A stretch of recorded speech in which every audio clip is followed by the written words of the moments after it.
Hey folks, Gandy with the Gandy Grows here. We're going to check out the BIOS Luna 1750. 1750 is the total PPF of this fixture, meaning the total amount of light that it puts out, which puts it in the lower end of the top light spectrum ratio now. As far as top lights go for LED, their range is generally from like 600 watts now up to 1200 watts. So I have been in talks with the BIOS folks, and they do have a 1000-watt fixture in development for those people who want to just have more horsepower to replace their HPS or for new construction, which I think makes a lot of sense. It gets the cost per watt down. I've got a lot of respect for BIOS. They've been in this industry for a long time and they're still around. And I do know a lot of growers that have gone with BIOS that are very happy with it. So I got out in touch with those guys recently and just asked if I could do a rundown of their fixtures out of respect and curiosity. So one thing in a lot of these videos, most of the fixtures, I think if not all of the ones I'm looking at in this series of videos, have component protection, this one not being an exception. This, I believe, is a glass cover, and that is going to provide extra protection in greenhouse environment or any environment really, and prolong the life of the components. These use mid-power chips and high-power chips for the reds, whites or mid-power. And I'll have to confirm, but I was speaking with their engineer and I believe their Seoul Semiconductor, this is one of those companies that, again, is going to use better components and have better reliability over the lifetime. So one thing to look at is the heat sink. It's got a lot of long linear fins, which has a lot of surface area for dissipating the heat. That is going to help with the overall life of the fixture and operation in a greenhouse. I do think that this has the potential for some dust collection and would be tough to clean. However, the build quality of it and the way that there is the ability to run off of the fixture does mean that I think you could sanitize this in a commercial environment without too much issue. The ends here are hard ABS with the BIOS logo on it, and it's a really nice fixture. Pretty heavy, but we know that the weight of fixtures is dictated by the wattage and how much heat you need to remove. On the power supply side, the power supply is separate from the luminaire.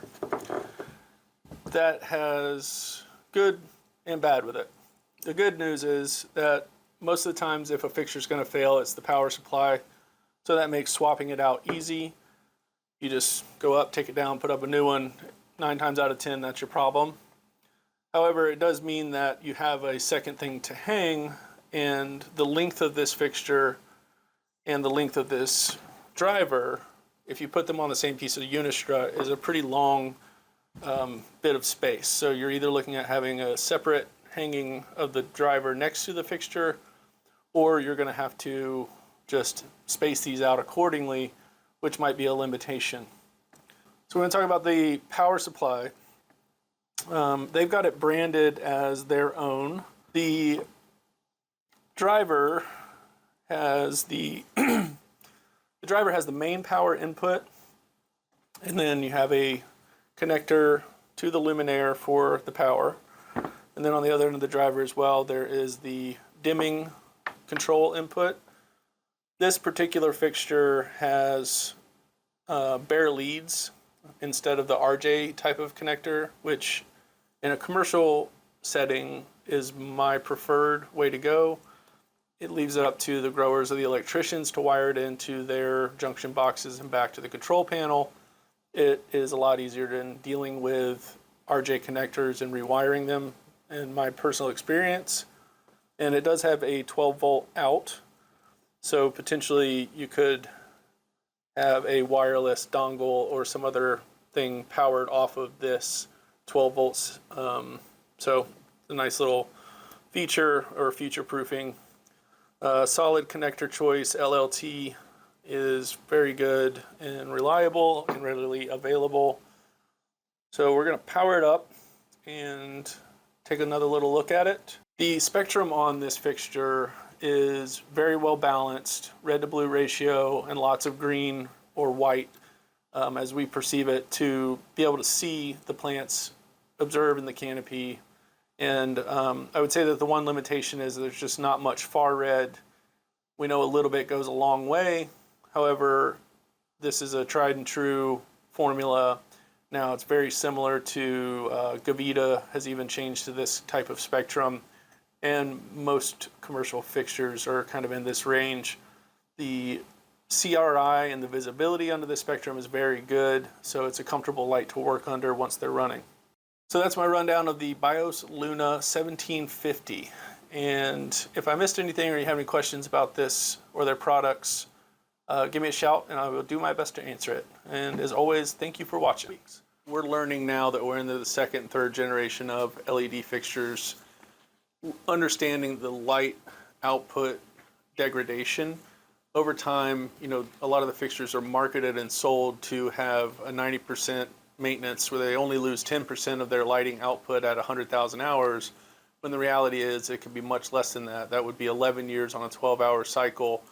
But you could see, and we have seen now in some first and second and even current generation of LED fixtures, where the light is down to 50 to 60% from 100% in only 2 years. And the only way to really know that is to test the fixtures, and a lot of warranties don't even cover that. So be careful what you're sourcing, be careful what you're understanding from the salesperson, and then also document your usage of your fixtures over time, so that if you do have an issue, the first question is, how many hours have these fixtures been running? Make sure you can prove that. It's really important when determining a lighting strategy or transitional strategy from high pressure sodium to LED to make sure that you understand, the quality of the hardware that you're hanging up, the light degradation curve of the LED, and then also make sure that you're relamping your high pressure sodium on the proper intervals to make sure that you're getting the right production out of that product. When you're figuring out your lighting strategy, whether if you're going to be transitioning from HPS over to LED, building a new facility and just running LED, you need to understand the light output and degradation of the fixtures that you're purchasing, be it HPS or LED or a combination thereof. So what we're doing now is the Relamp and Relax program. If you need new high pressure sodium lamps, they're harder to source. So we can help you source them and recycle your old ones without ever missing a beat on your high pressure sodium. Make sure you're running the most sustainable program with HPS that you can.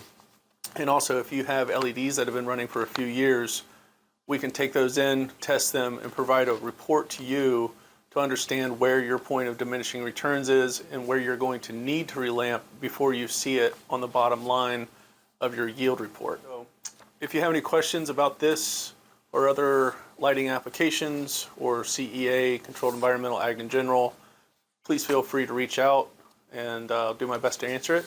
Thanks for watching.